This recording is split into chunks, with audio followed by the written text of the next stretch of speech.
Hi M&Ms. Welcome back to another episode of Murder and More. As always, I am your host, Kira.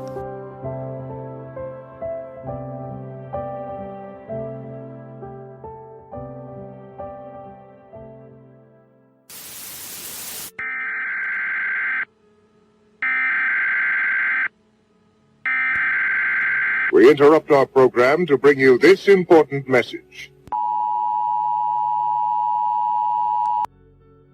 In 1865, the 13th Amendment was passed, abolishing slavery throughout the United States. Their color was the badge of slavery. Bought and sold, often treated brutally, theirs was a hard life. In 1909, the National Association for the Advancement of Colored People, which is the largest and oldest civil rights organization, was founded.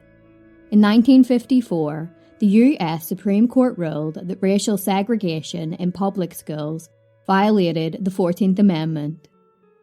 The Supreme Court rules in 1954 that pupils cannot be segregated by law on the basis of race. In 1955, Rosa Parks refused to give up her seat on a bus to a white man, triggering the Montgomery bus boycott. I was arrested on December 1st, 1955 for refusing to stand up on the orders of the bus driver. Shortly thereafter, the two policemen came on the bus, and one asked me if the driver had told me to stand, and I said yes. And he wanted to know why I didn't stand. I told him I didn't think I should have to stand up. And then I asked him, why did they push us around? And he said, and I quote him, "I don't know, but the law is a law and you are under arrest." In 1963, thousands participated in the March on Washington for voting rights, equal employment opportunities, and an end to racial segregation. I am happy to join with you today in what will go down in history as the greatest demonstration for freedom in the history of our nation.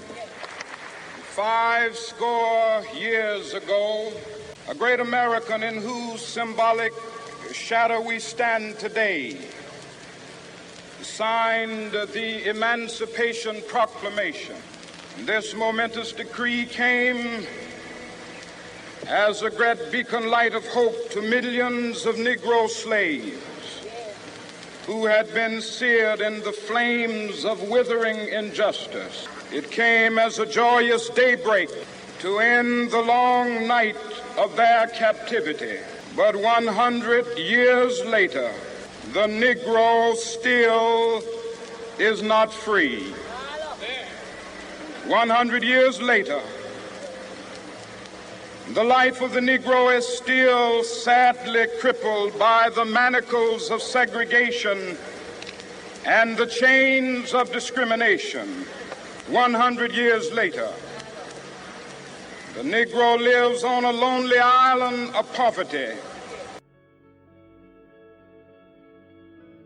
In 1963, Martin Luther King Jr. delivered his oratorical "I Have a Dream" speech to 250,000 people. Even though we face the difficulties of today and tomorrow, I still have a dream. Yeah. It is a dream deeply rooted in the American dream. I have a dream that one day this nation will rise up and live out the true meaning of its creed.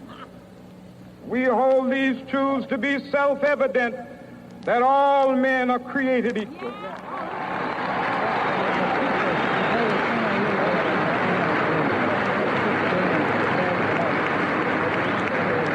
have a dream that one day on the red hills of Georgia, sons of former slaves and the sons of former slave owners will be able to sit down together at the table of brotherhood. I have a dream. In 1964, the Civil Rights Act was signed into law, outlawing discrimination based on race. Now, in this summer of 1964, the Civil Rights Bill is the law of the land. In 1965, the Voting Rights Act was signed into law, prohibiting racial discrimination in voting.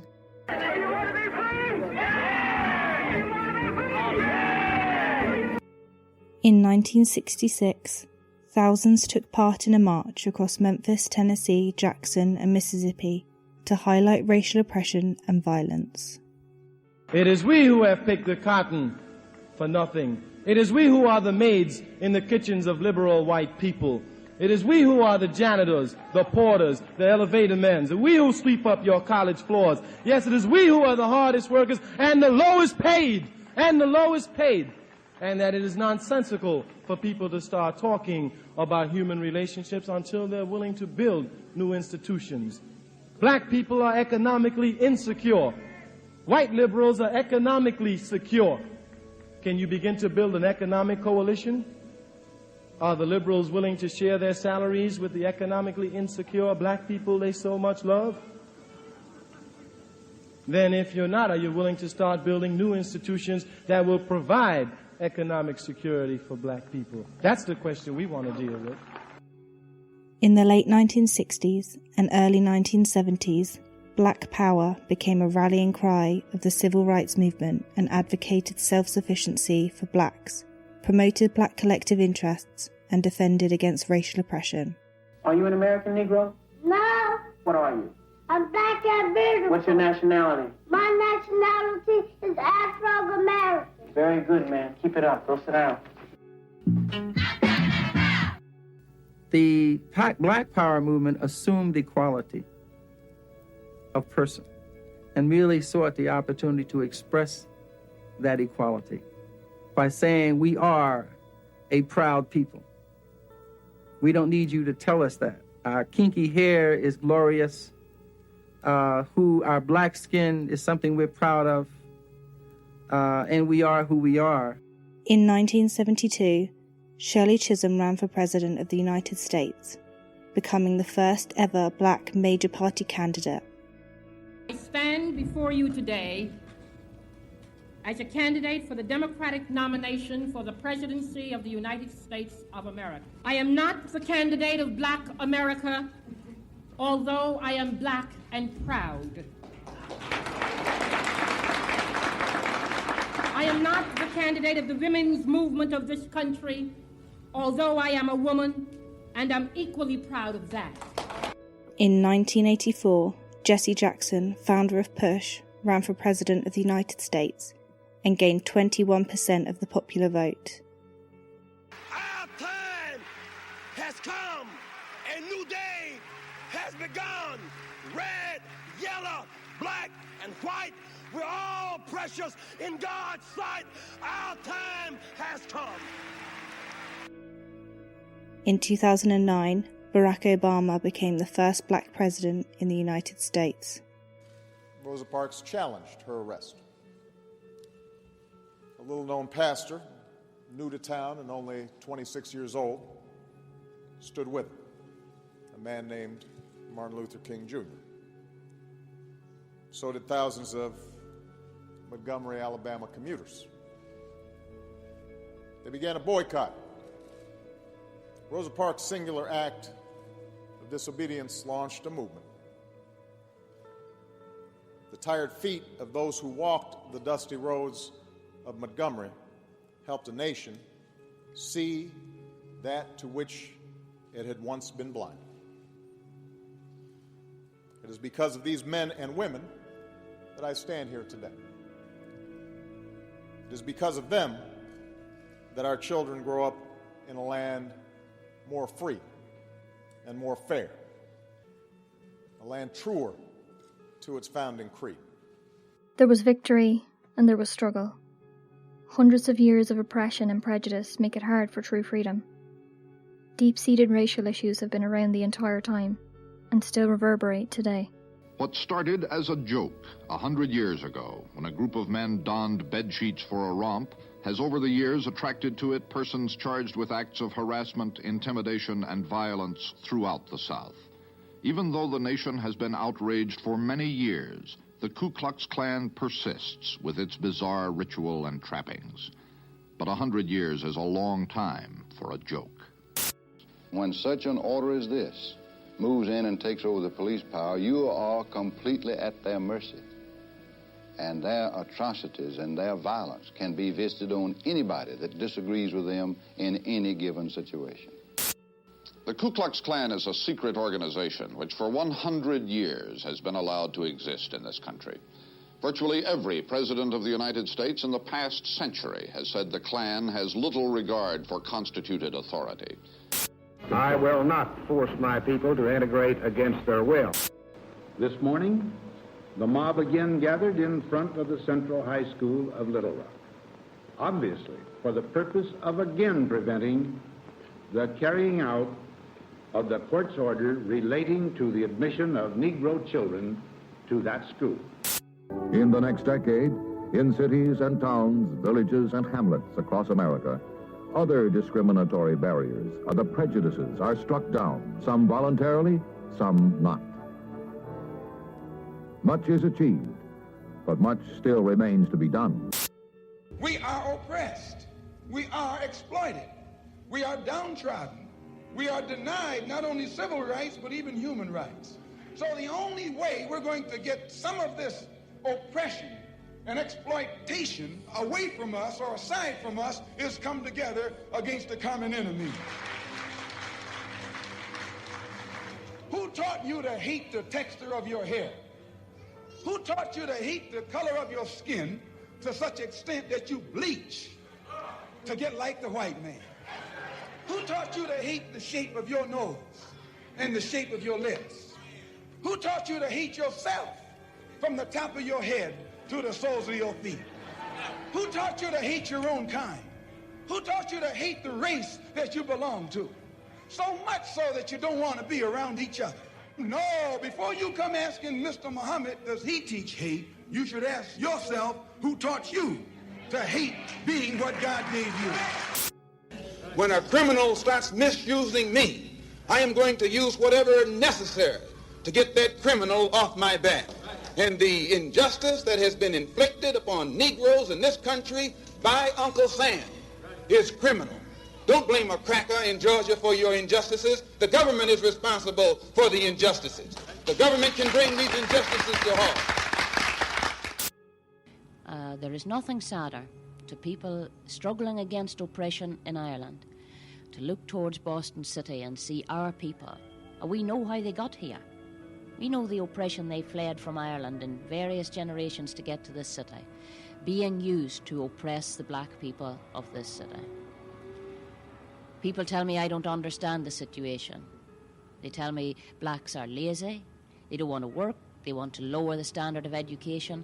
In fact, they tell me all the things I was brought up to hear about myself, things Protestant people said about Catholic people in Belfast. And I think that's part of it too. I mean, if they really understood what was happening in Ireland, they would get themselves sorted out and stand on the right side here, because we identify very closely in our struggle for equality and our struggle against oppression. In fact, the whole inspiration of our civil rights movement 10 years ago came from the black movement of America.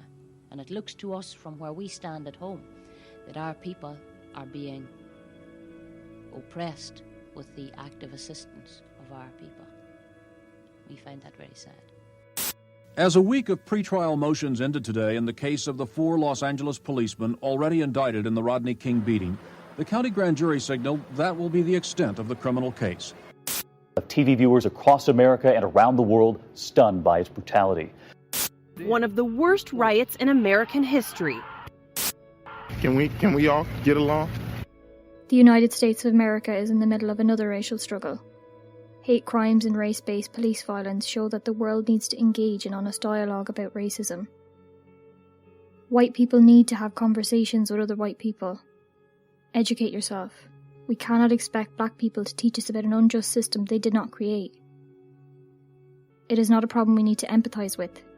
It is an issue we have to fix. It is a start to open your eyes and to learn about inequality and oppressive systems. It is not the responsibility of black people to prove to white people that racism exists. It is the very system we benefit from. Don't be sorry. As white people, we are born into that privilege. Privilege to learn about and not have to live through racism and systemic inequalities. Racism isn't just hate and violence, it's systemic disparities, inequality in accessing healthcare, education, jobs. It is being apathetic to a humanitarian crisis. It is silence when black people are being killed by the police and systemic racism. You don't need to tell anyone that you aren't racist. You need to show that you're anti-racism. It's an uncomfortable discussion to have, but it isn't up to black people to end racism. That's down to white people, like me. We need to amplify black voices, listen, and take the time to learn. I want you to imagine yourself as a teenager, and you wanted to go to the store to get a drink and some candy, and on your way back home, someone started to follow you. You have no idea who this person is, or even why they're following you. So like any teenager, you start to try and get back to your house as fast as you can. You have your hood up so this person can't see your face because you have no clue who the fuck this person is. But you never make it back home because that person following you saw you as a threat. Even though he called the non-emergency 911 number and was told not to follow you, he did anyway. There was a scuffle. You heard a gunshot, but how could that be? I didn't do anything wrong. I just wanted to go home to see my family, to see my dad. I want to see my mom. I can only imagine those were the last thoughts that went through Trayvon Martin's mind as he was lying on the ground and George Zimmerman stood over him with a gun in his hand. People in the neighborhood started to report hearing screams from Trayvon and gunshots. 911, do you need police, fire, medical? Maybe both. I'm not sure. There's just someone screaming outside. Okay. And is it a male or female? It sounds like a male. And you don't know why? I don't know why. I think they're yelling help, but I don't know. Just send someone quick, please. Okay. Does he look hurt? I can't see him. I don't want to go out there. I don't know what's going on. So they're sending. So you think he's yelling help? Yes. All right. What is your phone number? Just there's gunshots. You just heard gunshots? Yes. Trayvon had only gone to the local store for soda and some candy. And now he was dead.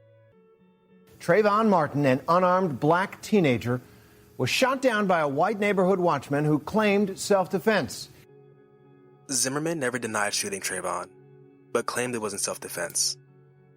In the Circuit Court of the 18th Judicial Circuit in and for Seminole County, Florida, State of Florida versus George Zimmerman.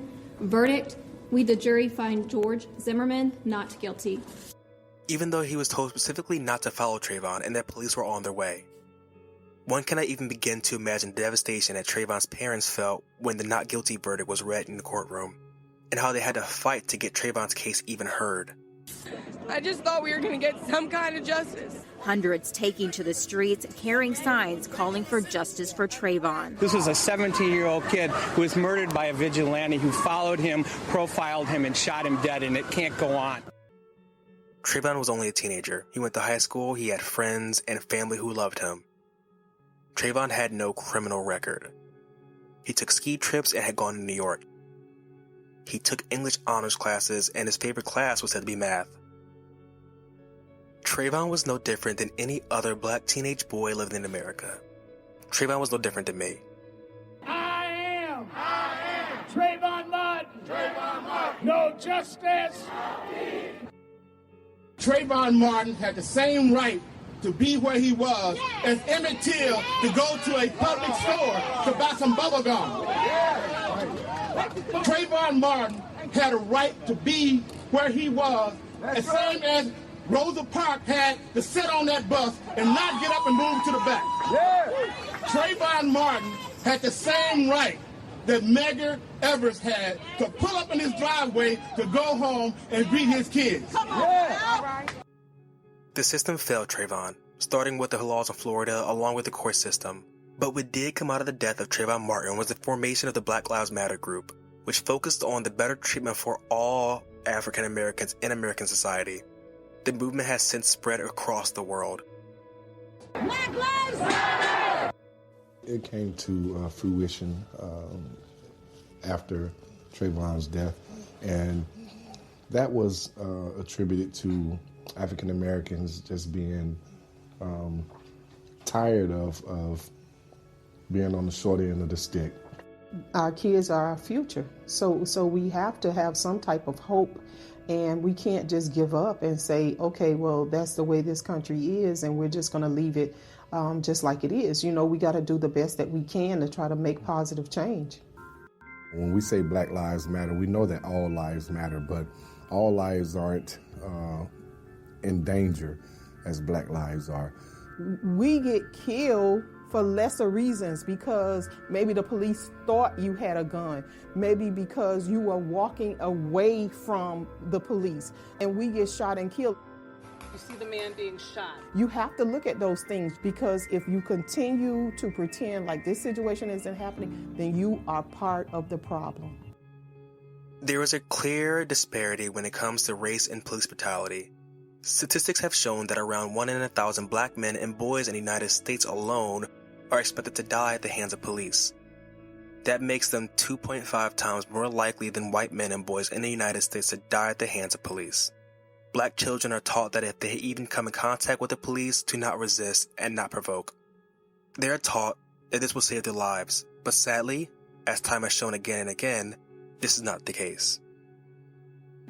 This ain't about just Michael Brown no more. It's bigger than that. This for the injustice that's been done to all the black males that's been killed by police. In the shorthand of news, Davis is simply the black teen shot and killed by a white man, allegedly over loud music. Within seconds, Officer Daniel Pantaleo had wrapped his arms around Garner's neck. I can't breathe. I can't breathe. Garner's cries of "I can't breathe" 11 times are among the last words he spoke before his death. And the evidence here does not support charging police officer Daniel Pantaleo or any other officer with a federal criminal civil rights violation. This is an outrage, an insult to injury. You killed my son, and you won't get away with it. I'm at the Beaver Creek Walmart. There's a gentleman walking around with a gun in the store. Is he got it pulled out? Yeah, he's like pointing at people. Police shot Crawford, claiming he refused to drop what turned out to be a pellet gun. Declined to indict 2 white Cleveland police officers, Timothy Lohman and Frank Garmbach, in the shooting death of 12-year-old Tamir Rice. Rice was shot in November of last year after being spotted waving a gun in a park. It turned out to be a toy. This is a 12-year-old kid life that was taken, and they letting everybody know that it's okay for the police officers to do whatever they want to do. The system continues to fail black people, and they will continue to fail you all. Like I said, because this happened with Orlando, when they get done with us, they coming from you, for you, and all your interracial children. Y'all are next. Hands up, don't shoot. And if you're like me, growing up black, you have had the talk with your parents. And by the talk, I don't mean the sex talk. I don't mean the talk about puberty, but the talk about police. I think everyone can relate when we've been given this talk by our parents, and we're told, when you come in contact with police, keep your hands where they can see them. Don't talk back. Don't resist, even if you didn't do anything wrong. Always be polite. And it's sad and disparaging that our parents have to sit us down at a young age and explain to us how to act in front of the police, because no matter what we do, our lives can be at risk. This is America, and this is fucked up. Her life mattered, and we showed that. He was just waiting on something to happen. And unfortunately, my daughter came to his door, and he shot her. Black women are not exempt from police brutality. Far too often, when it comes to discussions about police brutality, Black women are isolated. Black women have long suffered mistreatment, abuse, and violence at the hands of police, but these injustices are underreported or unheard by the communities. Black women are not immune from black blindness and are not immune from being viewed as a threat simply because of the color of their skin. In the eyes of the law, black women are equally as devalued and demonized as black men. In fact, black women are victims of violence at a higher rate than all other groups of women.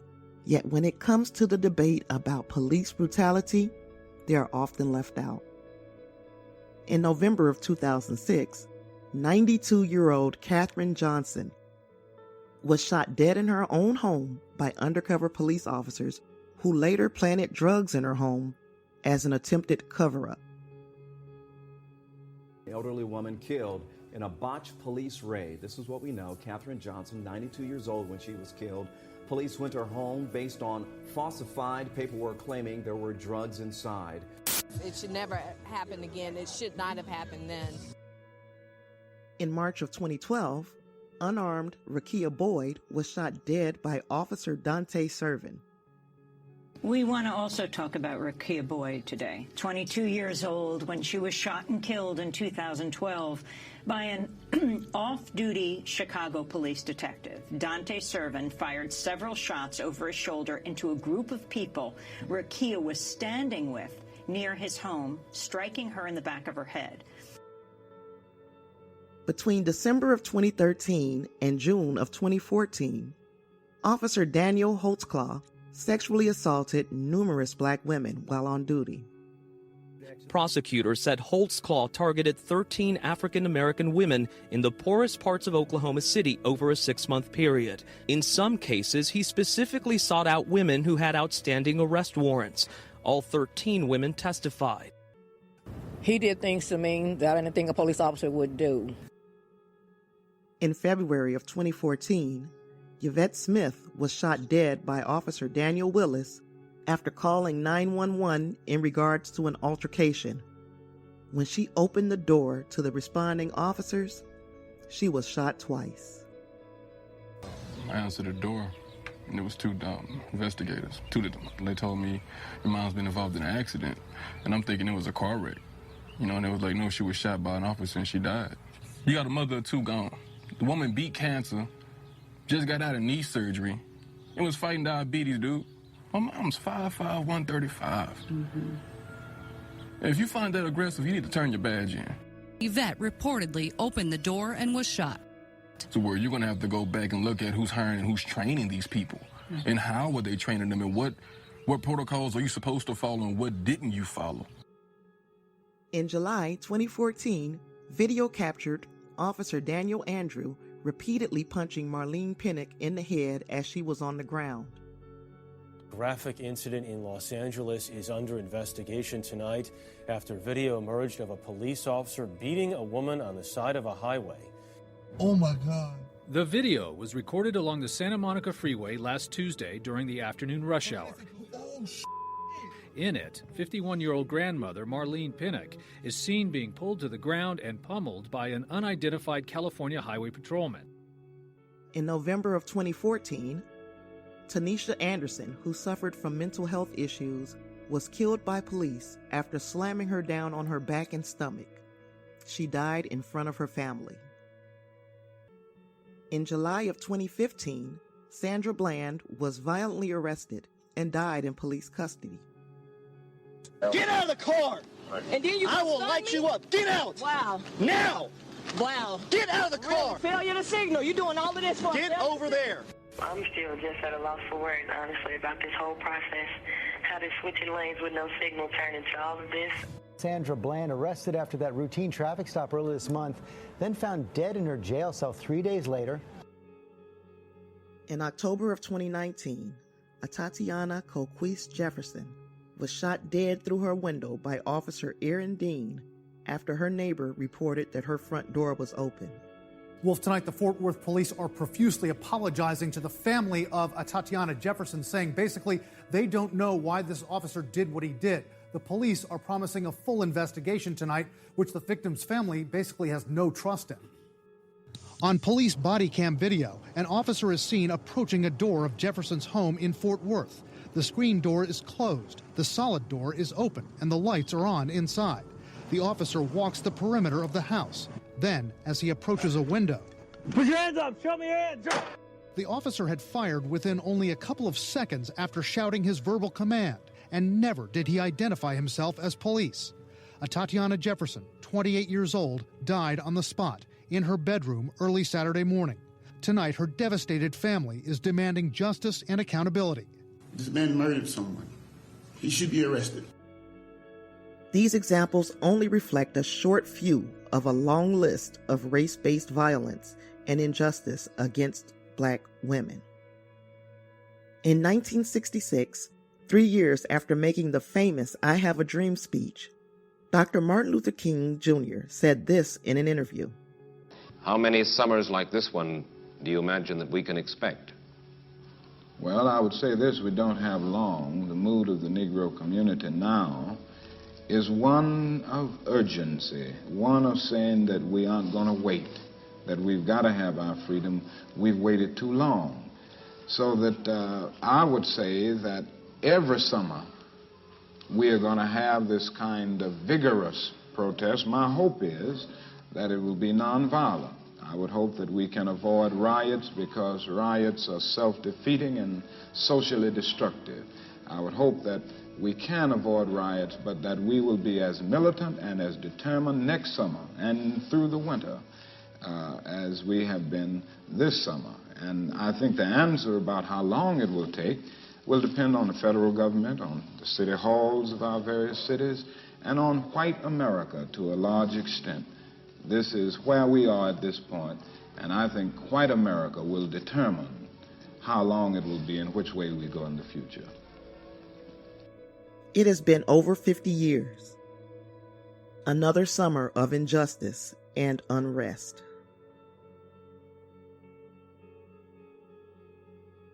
On May 25, 2020, in Minneapolis, Minnesota, a 46-year-old man named George Floyd went to a local grocery store called Cup Foods to buy cigarettes. The cashier behind the register suspected that the $20 bill George was using to purchase the cigarettes with was fake, so he proceeded to call the police. When the first pair of officers, Thomas Lane and J. Alexander Kuang, arrived to the scene, they drew their guns on George while he sat in his car with 2 other adults. Lane proceeded to handcuff George and inform him that he was under arrest. A few minutes later, officers Derek Chauvin and Tao Thao began to assist in George's arrest, with Chauvin taking over as lead officer. Unfortunately, things quickly took a tragic turn from here. Security footage from the store captured Kuang struggling to put George in the back of the police car while Thao looked on. A minute later, Chauvin is seen pulling Floyd out of the squad car and he falls onto the pavement while he is still handcuffed. As George is laying on the ground, Chauvin proceeds to put his knee on George's neck. Chauvin did not move his knee from that position for 8 minutes and 46 seconds. At no point did Derek Chauvin move his knee from George Floyd, even when he begged him to, even when George Floyd said he could not breathe, or when he called out for his mother. Derek Chauvin did not remove his knee when George Floyd lost consciousness or when witnesses begged him to check for George's pulse. Chauvin did not remove his knee from George Floyd's neck until he was dead. Cell phone video from one of the eyewitnesses at the scene shows Kuang holding George down by his torso while Lane was holding down his legs. Thao stood by to block potential interference from onlookers, but he essentially didn't do anything to help George during the arrest. All 4 officers have been arrested and charged in George Floyd's death, and they have also been fired from MPD. Derek Chauvin was initially charged with 3rd-degree murder and 2nd-degree manslaughter, but his charges have since been amended to 2nd-degree murder and 2nd-degree manslaughter. His bail has been set at $1.25 million, and as of this recording, he is still in police custody.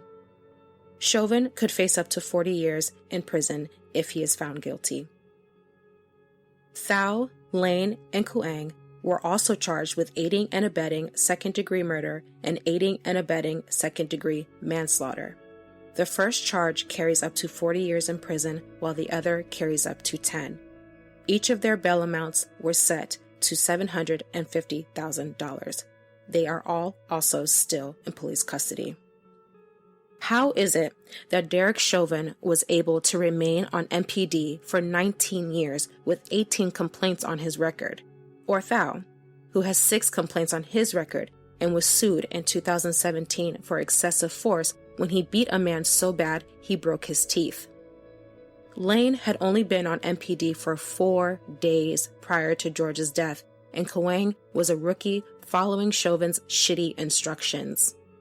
None of these men should have ever been given the opportunity to protect and serve anyone. One bit of information that threw everyone for a loop was the possibility that George Floyd and Derek Chauvin may have already known each other. Both men used to work security for a club called El Nuevo Rodeo on Tuesday nights. The former owner, Maya Santamaria, claims she isn't sure if the two ever crossed paths since George worked inside the club and Chauvin sat outside in his squad car while he was off duty. Chauvin had been working part-time at the club for 17 years, but George had started working there in 2019. Santamaria admitted to several media outlets that she had witnessed Chauvin being aggressive with black customers and that he had pepper-sprayed crowds and even called up other squad cars for backup. She explicitly described his actions as being, quote-unquote, overkill. Santamaria says she talked to Chauvin about the way he was treating her black clientele, but the fact that she never fired him is questionable. In terms of POC solidarity, this is a perfect example of why it gets heavily criticized. You cannot confidently call yourself an ally and stand by while an injustice is being done.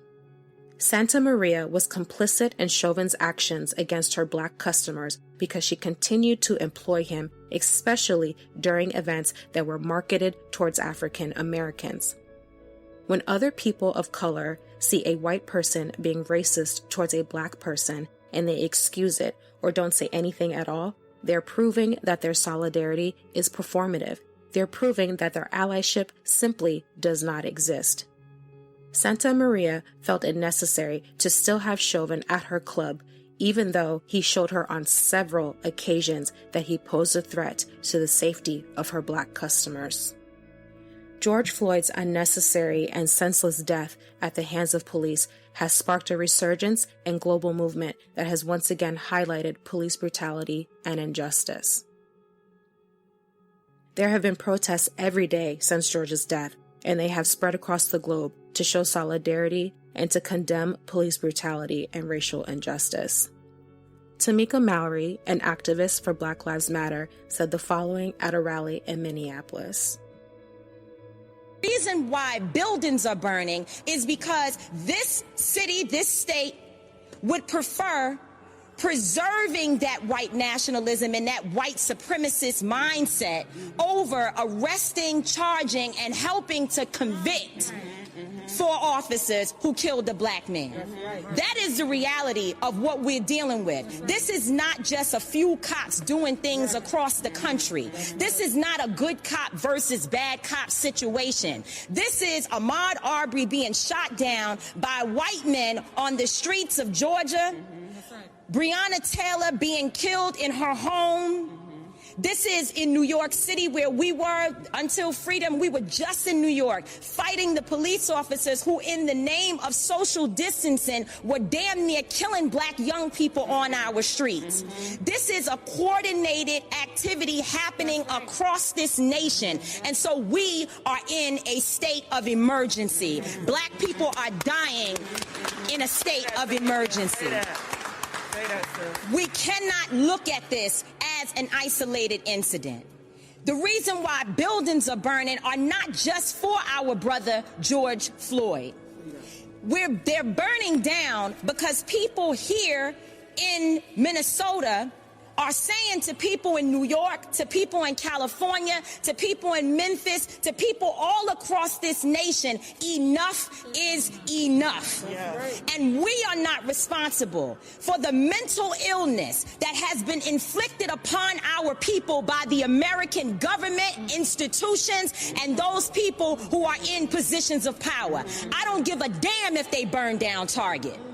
Because Target should be on the streets with us, calling for the justice that our people deserve. Talk about it, where was AutoZone at the time when Philando Castile was shot in a car, which is what they actually represent? Where were they? So if you are not coming to the people's defense, then don't challenge us when young people and other people who are frustrated and instigated by the people you pay. You are paying instigators to be among our people out there throwing rocks, breaking windows, and burning down buildings. And so young people are responding to that. They are enraged, and there's an easy way to stop it. Arrest the cops. Charge the cops. Charge all the cops. Not just some of them, not just here in Minneapolis. Charge them in every city across America where our people are being murdered. Charge them everywhere. That's the bottom line. Charge the cops. Do your job. Do what you say this country is supposed to be about, the land of the free for all. It has not been free for black people, and we are tired. Don't talk to us about looting. Y'all are the looters. America has looted black people. America looted the Native Americans when they first came here. So looting is what you do. We learned it from you. We learned violence from you. We learned violence from you. The violence was what we learned from you. So if you want us to do better, then damn it, you do better.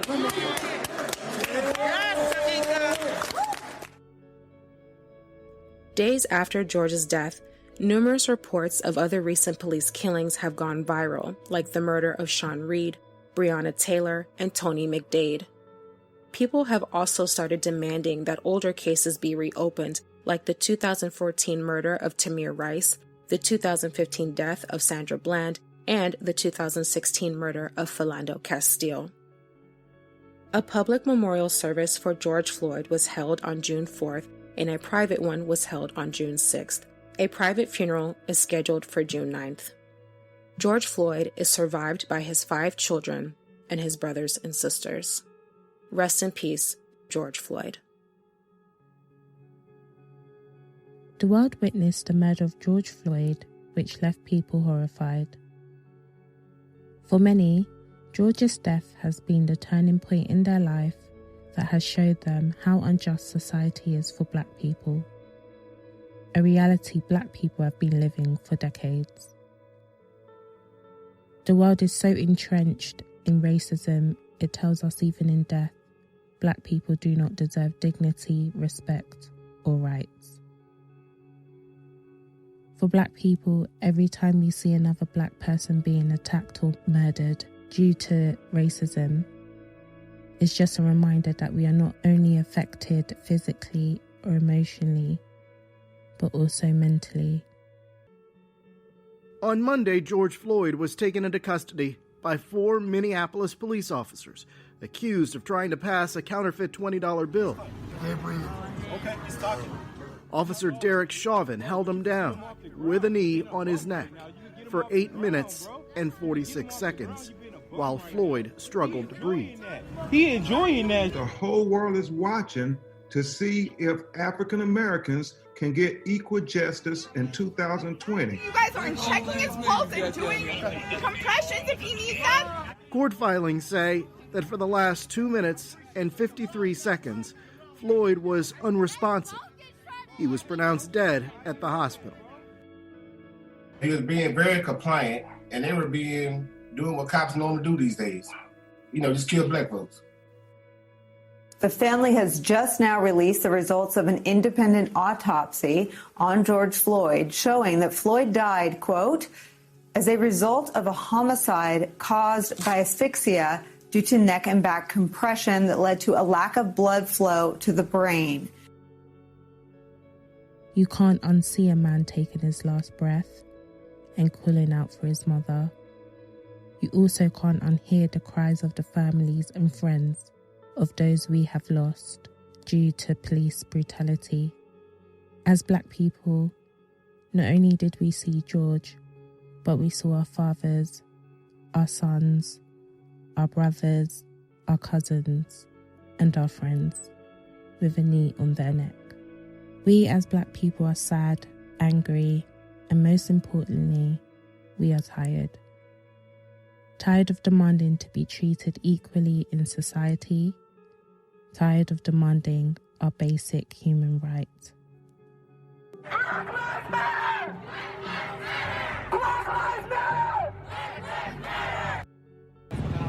So I'm out here protesting in DC. They've already gassed a couple people. It's kind of hard to breathe. The movement can't stop. We don't have time to rest. What do we want? What do we want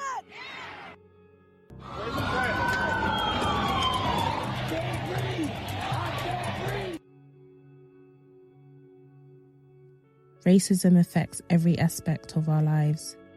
Even when the protest dies down, we will still live the reality of injustice. Black women are 5 times more likely to die following complications with their pregnancies than their white counterparts. Between 2014 and 2016, the mortality rate for Black women was 40 per 100,000 compared to 8 per 100,000 for white women. Yes, there are medical causes that help explain some of these deaths, but we can't ignore the socio-economic reasons. Similarly to coronavirus, the mortality rate for Black people are disproportionate compared to white people in the UK. Public Health England released their disparities in the risk and outcomes of COVID-19 only a few days ago. The report states, the relationship between ethnicity and health is complex and likely to be a result of a combination of factors. People of BAME communities are likely to be at increased risk of acquiring the infection. This is because BAME people are more likely to live in urban areas, in overcrowded households, in deprived areas, and have jobs that expose them to higher risk. We also see key occupations having a large amount of Black frontline workers. In the UK, our criminal justice system shows us Black people are 9 times more likely to be stopped and searched and 3 times more likely to be arrested compared to our white counterparts. These are just a few of the hardships we face. The world profiles Black people every day. Our men and boys are told they are big, suspicious and aggressive. Our women and girls are told we are loud, angry and intimidating. The whole world views us as threatening because of the colour of our skin, and it has taken another death for people to wake up to the fight against injustice. So for those of you who have just woken up to the existence of racism and white privilege, who have sworn to never remain silent or complicit in the face of racism again, welcome. Because we as Black people have been fighting all our lives. Black lives have always mattered. We have always been important. We have always meant something. We have always succeeded, regardless. And now is the time. I ain't waiting. I ain't waiting.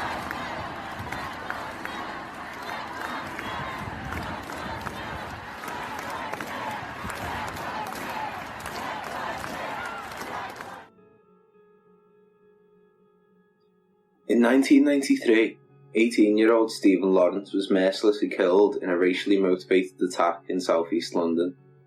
5 suspects were identified early on, however the CPS determined that there was insufficient evidence to charge them. In 1997, British newspaper The Daily Mail uncharacteristically became a champion of the people when it published an image showing the 5 suspects in the Lawrence murder, along with the headline, "Murderers, the male accuses these men of killing. If we are wrong, let them sue us." Blatant heel-dragging and cover-ups by the Metropolitan Police meant that it was not until 2012, almost 20 years after the senseless murder of Stephen Lawrence, that 2 men were convicted of his murder.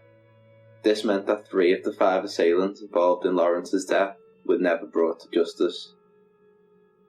In 2011, in Tottenham, North London, 29-year-old Mark Duggan was shot and killed by a police officer, known only as V53. Mark, a black man, was suspected of having bought a firearm and was suggested to have been holding a gun, which he was in the process of throwing away when he was fatally shot. Whilst the gun was found just metres away from where Duggan was gunned down, none of the police officers reported seeing a gun fly through the air. In 2014, an inquest determined that Duggan was not holding a gun when he was shot and killed. Furthermore, Duggan's DNA wasn't present on the gun found in the vicinity of the incident. Despite this, the killing of Mark Duggan was determined as lawful, and no disciplinary action was taken against any of the police officers involved, including the shooter. The tragic killing of Mark Duggan sparked wide-scale rioting across the UK. In 2017, both Rashawn Charles and Edson DaCosta died whilst being restrained by officers from the Metropolitan Police. Just 1 year prior, 18-year-old MZ Mohammed died while being restrained by Merseyside police officers in Liverpool city centre.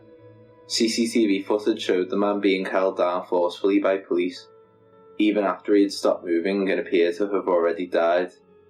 Shockingly, inquests into all 3 deaths exonerated police officers from any wrongdoing. Just last year, the body of 13-year-old Christopher Capessa was discovered in the River Cynon in South Wales.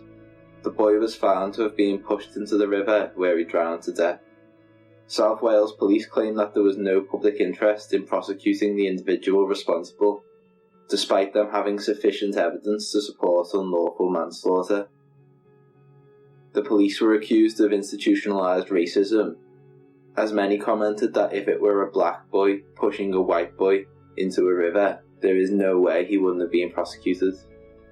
These cases are just a few examples of the many cases of institutionalised racism in the police forces of England and Wales, as well as the Crown Prosecution Service. Until drastic changes are made to the way in which black and minority ethnic people are treated by the police forces nationwide, these injustices will continue to occur. Hi, I'm Alimat from London, England, and I was 13 years old when I learnt I was black. No, this isn't a story of the first day I purchased a mirror or looked in one.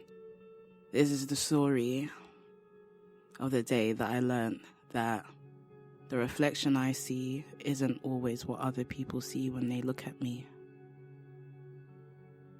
So, around, say, 8 years ago, when YouTube was at its peak, the golden age of YouTube, there was a video that went viral, a video you can still see today, called My Tram Experience. For those of you who haven't watched it, it's the first time the black girl had gone on the tram and she was confronted by a racist white woman who was just spitting out racial slurs. I saw this video and I thought, wow, she's insane. And then I read the comments section and it was all a bunch of racist people agreeing with what she said. And I was well aware that there were racist people, but I just thought they existed on a really ugly small corner of the internet. I went into school next day and my first lesson was English. I walked into my English class and everyone was talking about this video as I expected. But what I didn't expect was what they were saying. These people that I ate lunch with, I told my secrets to, I hang out with. These people that I interacted with daily, were agreeing with the racist woman. These were my friends, and I didn't expect them to be on her side.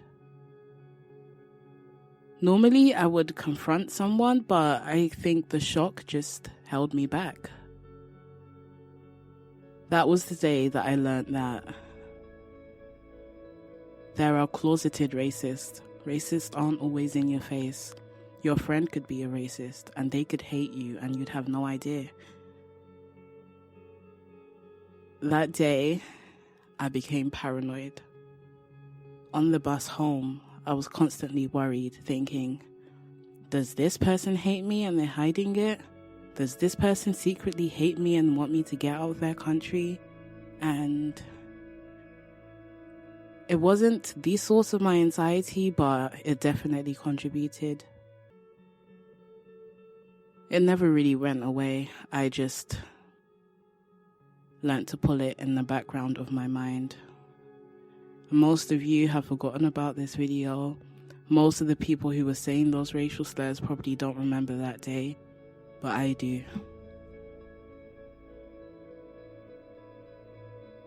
Hey, it's Battle, and today I want to share something I wrote, because I deserve to be heard, so here we go. Today, I was asked if I'm okay. The answer is no, I'm not okay. I am not okay for many reasons. I don't have a cold, and overall I'm generally healthy. I'm not okay with having to fear for my life as a black man in the land of the free. I often feel I'm not allowed to have a voice in how people who look like me are treated. It's unfortunate that I have to remain silent as black people are being murdered because of the way we look. I hate that I have friends that make remarks like, it's not a race thing, if they would just listen, they would be okay.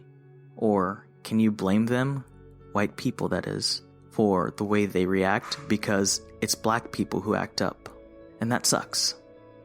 I don't feel like I have a voice, because anytime a person of color says anything about the murders that happen, or the injustices that happen, it's like we are to blame. Black people are the only people who get blamed for being murdered. I don't feel like I have to explain to a white person why black people get mad, but I have to. It sucks that I have to literally go through life as just a black man, as a super predator. Because when people see me, they don't see a Navy veteran. They don't see an electrical engineer. They don't see a mentor in the Big Brothers Big Sisters program. They don't see the friend, the brother, the cousin, the nephew, the husband, and the son. They see a super predator. I am reduced to just a black man. I shouldn't have to carry around a resume to be respected or to be seen as not a threat. I shouldn't have to feel nervous when grocery shopping while wearing a mask. I shouldn't have to be afraid to shop at places just to be followed around by staff. I shouldn't have to feel like I can't trust my fellow human being. People who look like me should just feel free to live, to just live. The fact is, we don't feel like we matter. I'm not asking anyone to have sympathy and feel sorry for me. I'm asking people to have empathy and feel sorry with me, with us. I want people to stand up and call racism for racism because it doesn't happen and it sucks. I want people to not blend in and be zebras. I have proudly served my country, and I have been let down by the people I've sworn to protect. I feel like my time served was meaningless because I obviously didn't fight for the freedoms of people of color. I fought for people to treat me and people who look like me as scum of the earth. So no, I'm not okay. I am truly heartbroken, knowing that for even minding my own business, I could either have the cops called on me or ultimately killed. Lastly, I have to say that all lives matter when Black lives matter. I didn't know what to write. I didn't know who to write to. I didn't know what to write about. So I chose to write a letter to my daughter. A letter that I hope she never has to hear, A letter that I hope she never has to read. A letter that I hope to God she never has to see. My daughter's name is Marley Jordan Jones. Dear Marls, now it seems like somebody put the green light on anybody with our skin type.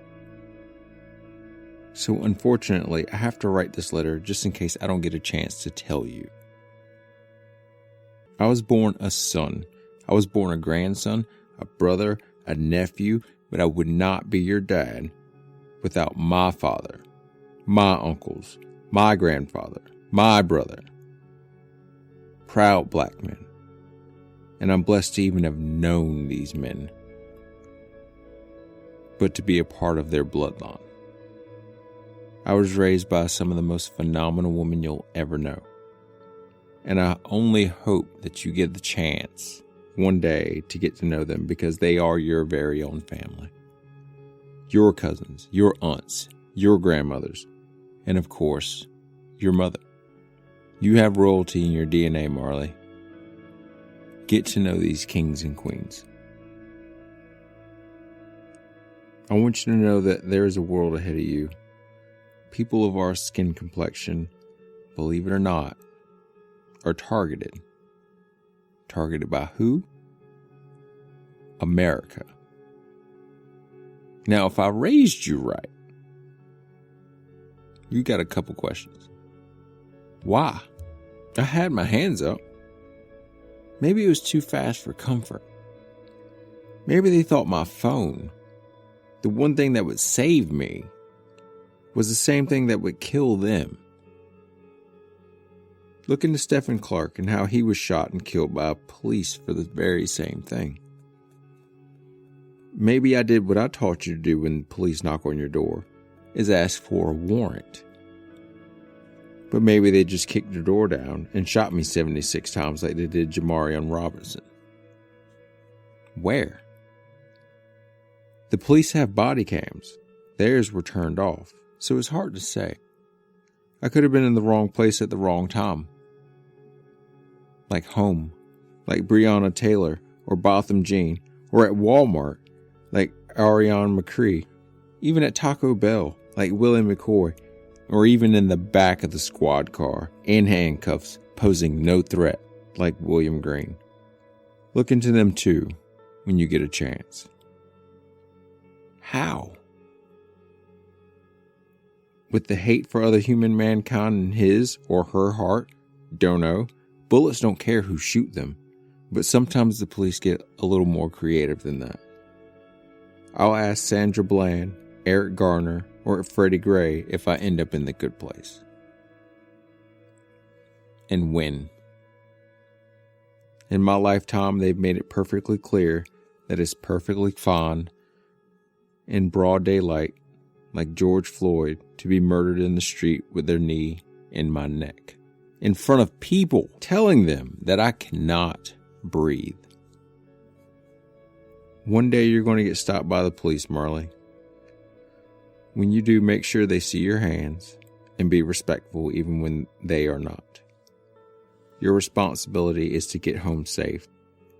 And if you're reading this letter, I didn't.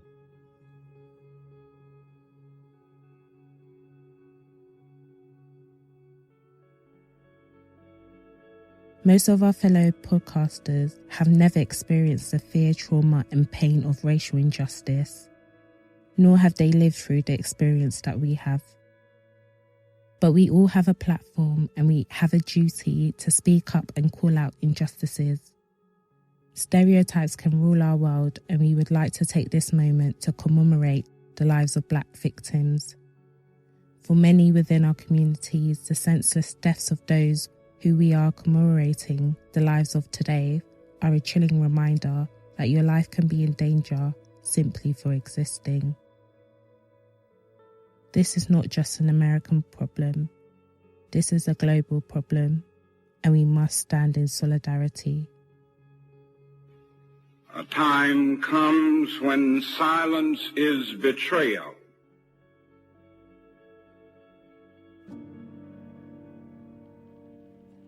Aretha Lilly, Eleanor Bumpers, Amadou Diallo, John Crawford III, Ennis LeBeau, Jamie Krim, Lavon King, Craig J. McInnes, Terence Gilbert, Thurell Jowers, Thomas DeWitt Johnson, Paul Recamp Jr., Frank Rhodes, Artego Damon Howard. Romain Brisbane was 34 years old, driving around with his children in the car.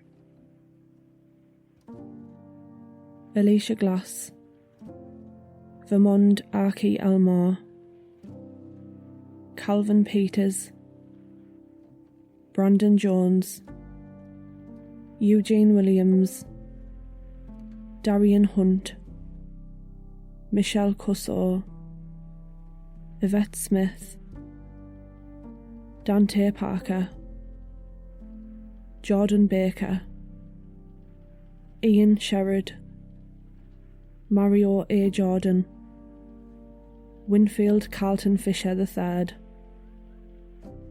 Lashano J. Gilbert. Akai Gali was 28 years old, walking around his apartment block with his girlfriend. Eric Garner, Willie Harden, Levon Leroy Love, Tyree Woodson, Adante Washington, Samuel Shields, Eugene N. Turner III, Treon Tree Johnson, Mackenzie Cochran, Javonte Darden, Tiano Meaton, Azel Rodney, Rebecca Lynn Oliver, Andrew Lerone Murphy Sr., Caldrick Donald. Amir Brooks was 17, riding his bike. Eric Ricks, Stephen Isby, Hashim Hanif Ibn Abdul Rashid, Tyshawn Hancock, Travis Faison, Jerry Dwight Brown, Dwayne Carr, Briate McDuffie, Charles Goodridge, Alton Reeves, Glenn C. Lewis, Douglas Cooper, Kashad Ashford, Isaac Holmes, who was 19 years old, just standing with his friend. Tony Robinson, Leonardo Marquette Little, Jonathan Ryan Paul, Theodore Johnson, Valentine Megbu, Dominic Franklin Jr., Kendall Alexander, Cornelius J. Parker, Dennis Grisby, Quintico Goolsby, Corey Lavert Tanner, Terrence Crutcher, Stephen LaShawn Douglas, Oliver Jared Gregory, Emerson Clayton Jr., Victor White III, Keith Childress, Tommy Yancey, Quentin Bird, Lawrence Campbell, Luther Lathron Walker, Terry Price, Marcus Ryan Golden, Noshalis Vincent, Miguel Benton, Kenneth Christopher Lucas, Patrick Small. Deshaun Pittman was 17 years old, hanging with a group of friends. Nyakomas Garnett, Charles Emmett Logan, Jeffrey Ragland, George V. King, Kiara Crowder, Donovan King, Jamonte Fletcher, Jeremy C. Reed, Jonathan L. Williams, Michael LeRae Dozer, Roy Lee Vell Dixon, Von Derrick Myers Jr., Kashawn Witten, Kajim Powell. Desmond Dwayne Luster Sr. was 45 years old and reported a break-in in his house. Leo Blackman Jr., Rodney Hodge, Ronald Singleton, Yvette Henderson, Algerot Cross, Ernest Satterwhite Sr., Florence White, Howard Wallace Bowe Jr., Jason Harrison, Andre Milton, Jerome Dexter Christmas, Michael Ricardo Minor, Adrian Williams, Michael Willis Jr. Charlie Kunang was 43 years old in a tent on Skid Row. Montez Dwayne Hambrick, Veronica Woodward, D'Angelo Woods, David Yerby, Denzel Kernell, Pearlie Golden, O'Shane Evans, Antonio Martin, Eric Tyrone Forbes, Anson Joseph. Lieutenant Nolan Anderson was 50 years old and tried to retire. Dominique Sharon Lewis, James Howard Allen, William Mark Jones, Terry Garnett Jr., Anthony Lamar Brown, Raphael Thomas, Matthew Ajibade, Gregory Lewis Towns Jr. Sean Brown was 28 years old, sitting in a parked car.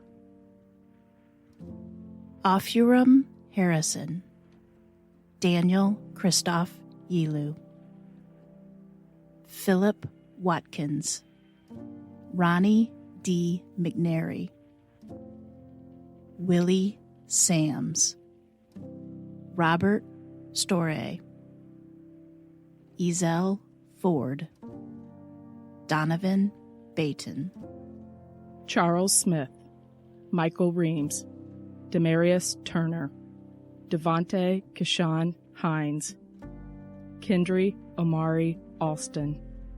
John T. Wilson III was 22 years old walking along the freeway.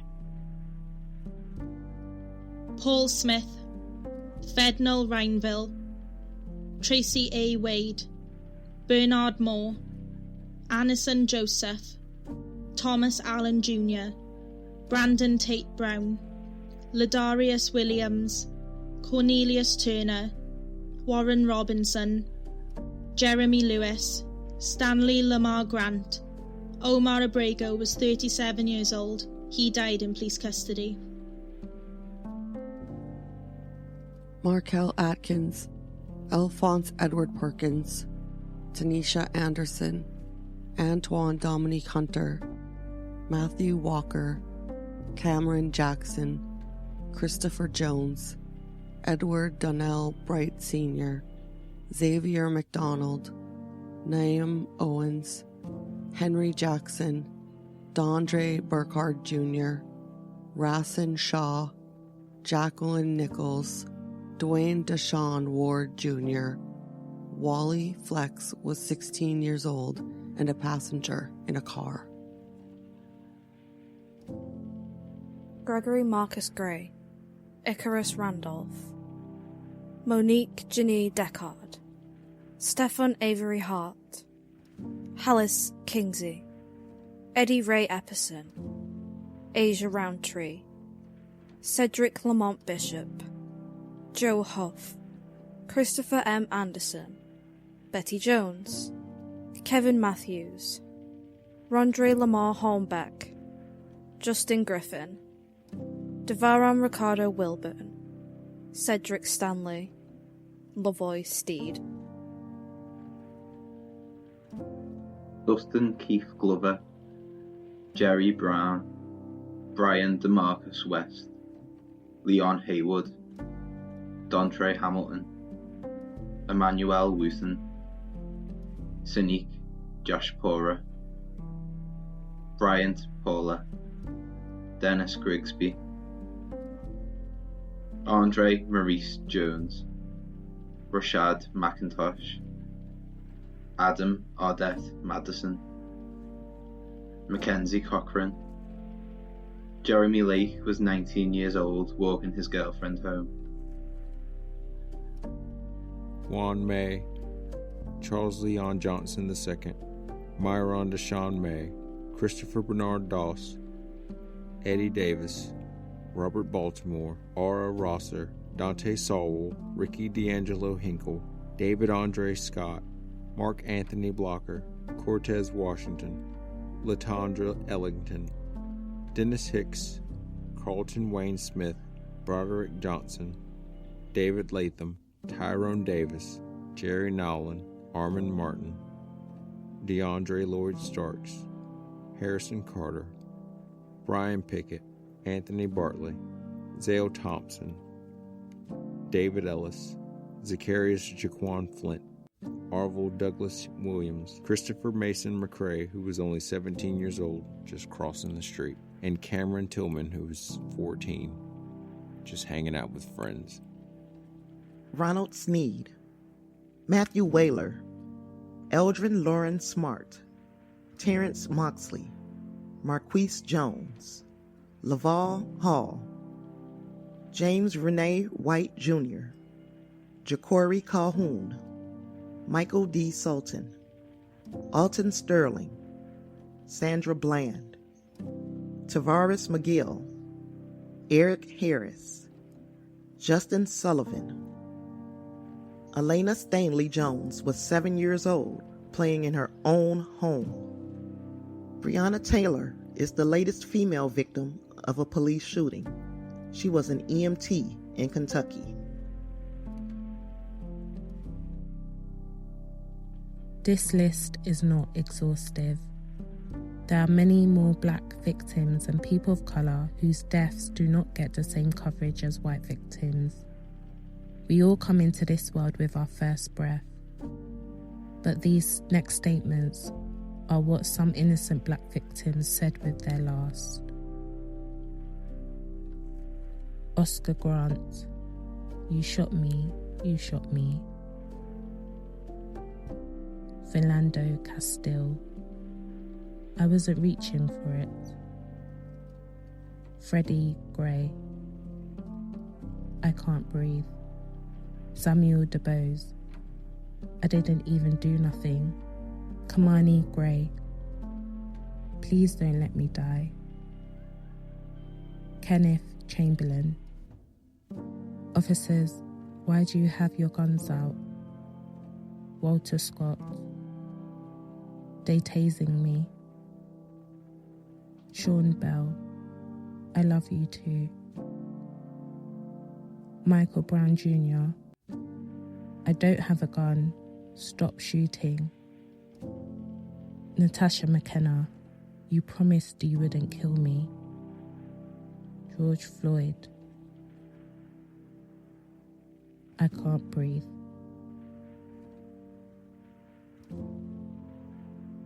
I can breathe.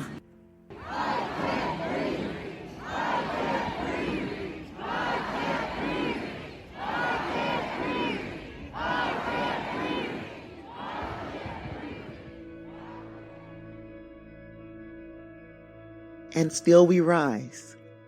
Even with being considered victims on the world stage, Black Americans are resilient. We have collectively influenced U.S. culture in every area. We are more than victims. If we want change, first we must get the world's attention.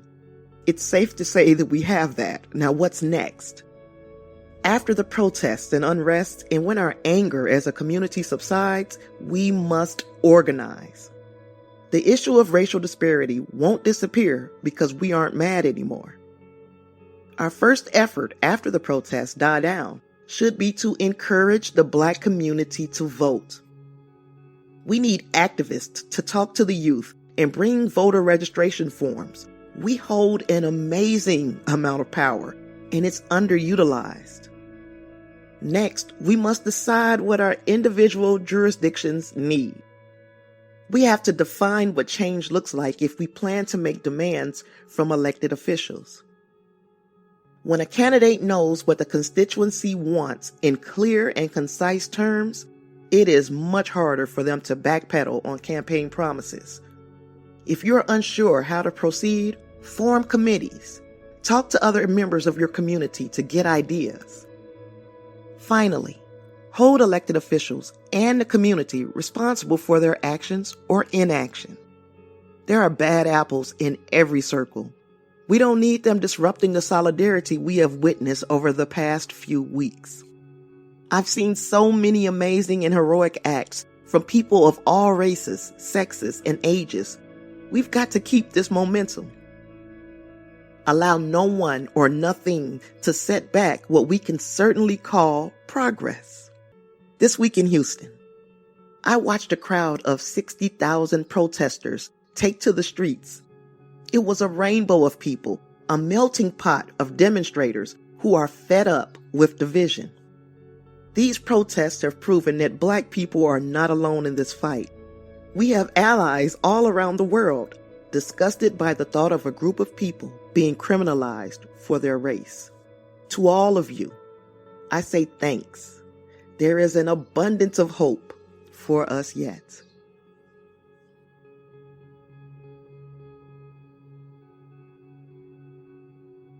Wow!